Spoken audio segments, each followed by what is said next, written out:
Okay, today we're going to talk about factoring using distributive property. Hey, it's really just undoing, like you remember distributive property where you times what's on the outside by everything is inside. When you're factoring, it's just kind of the going backwards. You're just taking things out, right? So what you're looking for is you're looking for the greatest common factor of those, and then you're just going to take those out. So let's do 27y squared and 18. Right? And if you have to, you can do just like you did yesterday, and you write the terms out, breaking each down into prime numbers. So 27 is 9 and 3. 9 would be 3 and 3. And then y and y. 18 would be 2 and 9. Which we know 9 will break it down into 3 and 3. And then you have y. So you're looking for your greatest common factors. You've got that 3, that 3, and that y. So your greatest common factor is 9y. So I'm going to take 9y out of 27y squared and 18y. So the way it works, right, is I'm just saying I'm dividing 27y squared by 9y. What would be, if I've got 9y here, what would be left if I took 9y out of 20, if I took 9 out of 27? The 3. What would be left if I took y out of y squared? Y. What would be left if I took 18 out or 9 out of 18? 2. And y out of y? 1 or nothing, right? So that would be, this is what this is going to look like, right? And you put what's on the outside, what you factor out on the outside, and then it's 3y plus 2. Right? They have a different way of writing it up to this point, but this is what you're going to get. Right? I feel like this is just the easiest to think of it like this. So what you got to do is you got to look, see what can I take out of both of those. Right? The easiest one is always the variable. And then you take each one of those out and you write what's left, and that's your answer. Here you have negative 4a squared b minus 8ab squared plus 2ab. What you need to do is you need to go through each one of these terms and you need to find out what's a common factor. Now, you can do it just like we did yesterday and just like we did on slide 4 where you write each one out. Right? But if you've done it enough, you can you just start to see patterns. 4 breaks down into 2 and 2. 8 breaks down into 2, 2 and 2. But 2, there's only one of them. So what would I write? What would be what I'm factoring out? Right? 2, right? 2. There's only 1, 2 in all of those. Right? Then I look, how many A's are in each one of those? There's only 1, right, in all of those. Like 1 for each? Mm-hmm. At least. Like here, there's 2 of them. But there's 1, there's 1. So I can only take 1 out. I take the greatest amount in each of them. There's only 1 A in every one of them. So I can only take out 1 A. B, there's 1 here, there's 2 here, and there's 1 here. So what's the greatest amount of B's I can take out? 1. So 2AB would be my greatest common factor. What I'm going to take out. All right. So then I go back through. If I took 2AB out of negative 4A squared B, what would be left? Negative 4. Negative 2A. Right? And you have to kind of just play it out in your mind. What's negative 4 divided by 2? Negative 2. A squared divided by A. A. B divided by B, 1, right? And then you go to the next one. If I took 2AB out of negative 8AB squared, what would be left? Negative 4B. Negative 4B. Good. And I took 2AB out of 2AB, what would be left? 0.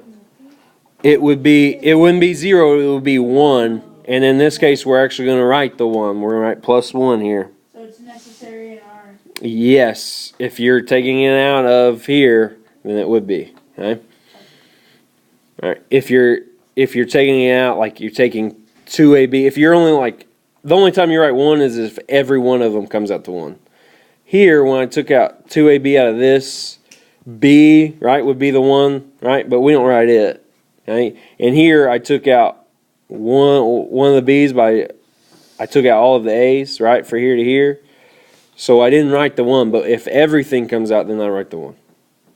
Okay? Because I took the whole thing out. So I'm left with 1. So this is what my answer would be right here. Here I have 15W minus 5V. Looking at, just glancing, the only thing I can take out of both of those is 3. Alright? It should be 5 here, right? If we're doing this problem, but actually it was wrote down wrong. This is actually supposed to be 3. That's why. But never mind. So let's just go with instead of the. So let's replace this with 3. Let's do it the way it was supposed to be written. Okay? It's different from the way it was in the notes. Oh well. So the only thing that comes out is 3. What would be left of 15W if I took 3 out? 5W. What would be left out of 3V if I took out 3? V. Right? Minus V, right? Don't forget the sign up front. And then there would be your answer. Okay? Alright, write this down. Alright, so now we're going to do what's called factoring by grouping. Alright? And what we'll do, if there's more than 3 terms, the easiest thing to do is kind of group like the first 2 terms and the next 2 terms. You group them out. So we're gonna group these 2 and these 2. And you take out and you look for common terms that you can take out between these 2, and you look for common terms you can take out of these 2. What can I take out of 4QR and 8R? I can take out R. R is in both of them. What else can I take out? 4. I can take 4 out of it. Right. So if I took 4R out of 4QR, what would be left? Q. Q. If I took 4R out of 8R, what would be left? 2R. Just 2. Oh. Right? And then I do the next one, because it would have been a whole lot harder to try and find a common factor, and sometimes you can't find a common factor of all of these. So that's why you group them. What's a common factor between 3Q and 6? 3. Anything else? Nope. If I took 3Q, or I took 3 out of 3Q, what would I have left? Q. 3 out of 6. 2. I need to divide those 2. 6 divided by 3 is 2. Right? And now what I can do is I can rearrange this, and I take these 2 and I add them. So I do 4R plus 3.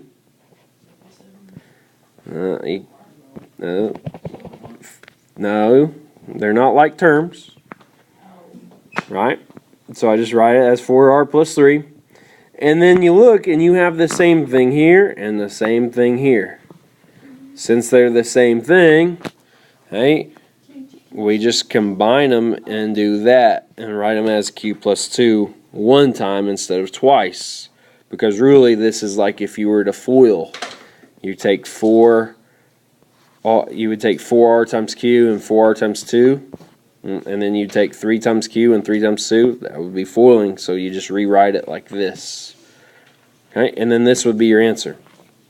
The only way this works is if these 2 are the same thing. Right? Let's do another one. So let's factor by grouping. When you have more than 3 terms, you want to factor by grouping. All right, so I'm going to group those 2 and those 2.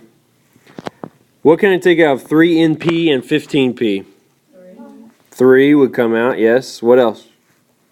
P, yep.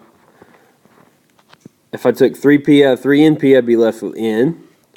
If I took 3P out of 15P, I'd be left with 5. What could I take out of negative 4N and negative 20? Negative 4. Negative 4. 5.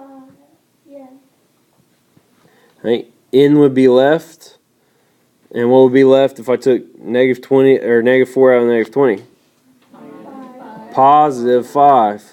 Okay. The reason you have to have to group this one and take out -4 is because if we had left this as +4, like so that would be negative, you would take -20 divided by 4, you get -5. Would that n minus 5 be the same thing as this, n plus 5?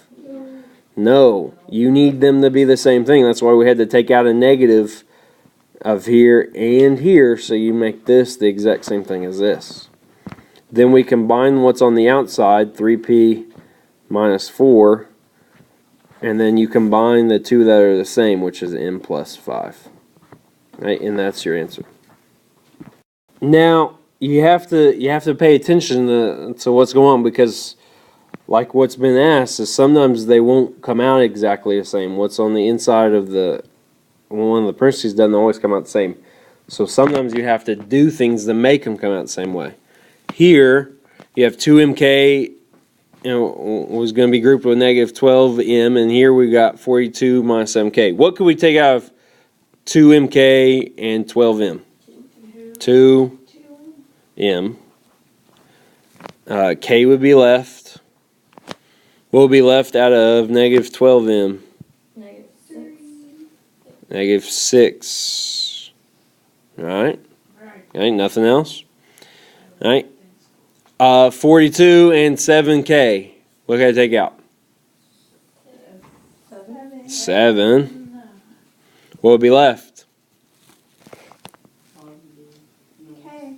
6 minus, okay, 6 minus k. Are these the same thing? K minus 6 and 6 minus k? Yeah. No. They are not the same. So what we have to do, right, you can't do it that way. So instead what we do, right, and the book kind of explains a little bit different than I do,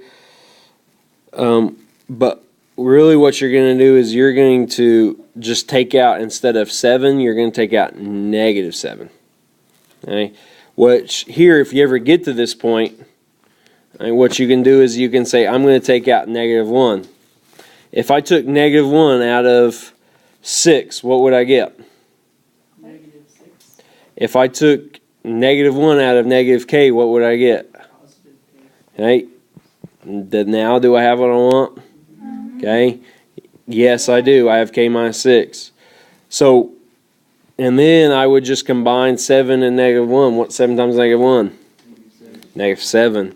So you have to be looking for something like that. And you can, if you wanted to, you could just go and erase this and try it again and say, well, let's take out -7 and see if it works. Okay, which you can do. The book does this example first, though. So now let's rewrite what we got. So I've got 2m, and then here would be -7, right? And then the other parentheses, I'd have k minus 6. Is that right? No, and here's your answer. Right? So you have to be aware. Sometimes if they look like, if they're opposites, right, you can take a -1 out, or in this case, I've taken -7 out, and that would have changed the sign of this to make it positive and made that negative, and it would have came out exactly this way. All right. Write this down. C minus 2CD plus 8D minus 4. I group here, I group here. C minus 2CD, I just take out C, which will leave me a 1. Excuse me, C out of -2C would be minus 2D. So I've got to make the other side look exactly like it. And if I took 4 out of both of those, that would not look like 1 minus 2D. So instead, I'm going to take out -4. Which I'm going to take it, so if I took it -4 out of 8D, that'd leave me with -2D. If I took -4 out of -4, I would get 1, which will give me this, which I can now combine. And there's my answer. Now the book lets you do it the other way, and if you wanted to, right, the other answer they give is instead this, -C plus 4 and 2D minus 1.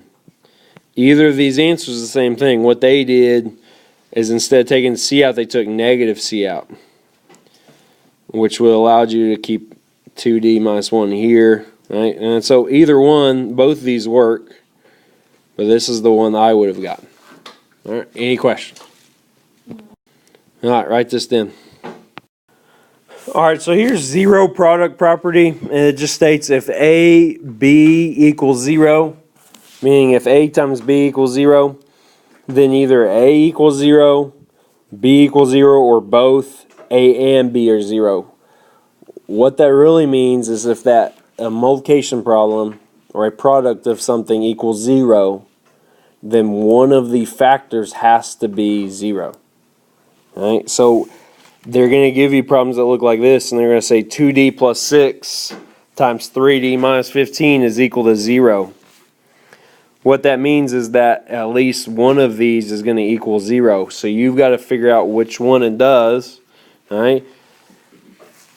Or really, you're going to figure out in both cases which one equals 0. So let's do this. And so what you do is you take 2D plus 6 and you make it equal to 0. And you solve for D when it equals to 0. So 2D plus 6, I subtract 6 to both sides. I've got 2D is equal to negative 6, so I divide by 2. D must be negative 3. If it was equal to 0. And then I do the other one. I do 3D minus 15. I said it equals 0, and I solve for D to figure out what would make this true. So add 15 to both sides. 3D is equal to 15, divide by 3. D is equal to 5. So those are what we call the roots. They were the solutions to an equation when x equals 0. Okay. Or when it equals 0.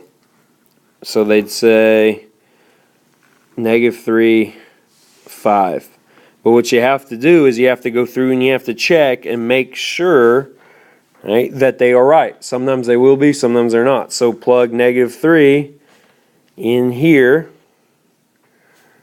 and here and see if it works. See if it works out. So 2D times negative 3 is what? Negative 6. Negative 6 plus 6 is 0. And then 3 times negative 3 is negative 9. Negative 9 minus 15 is negative 24. But what happens when you times by 0? You get 0. So it works out.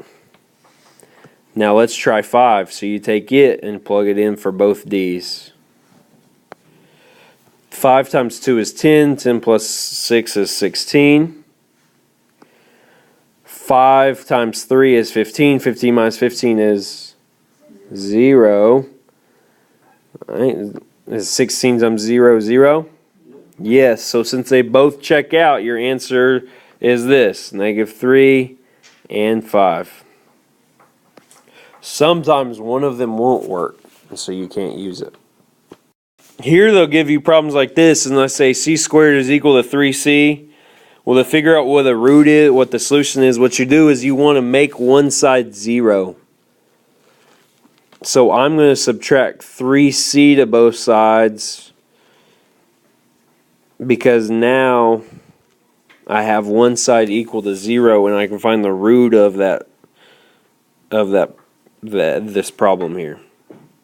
C squared minus 3c. Is there anything I could, I don't know, like factor out? C. What would be left? C minus 3. So I have this. And then you do each one, you set it equal to 0. Here's what's nice. A problem like this where C's by itself on the outside, what is it going to be? C's going to be what? 0. Right? And then you have this one, so then you set it equal to 0. Add 3 to both sides. So C is equal to positive 3. Now, check your answers and see if it works out. Which it does. So these are your two roots, 0 and 3. Write this down. This is your homework.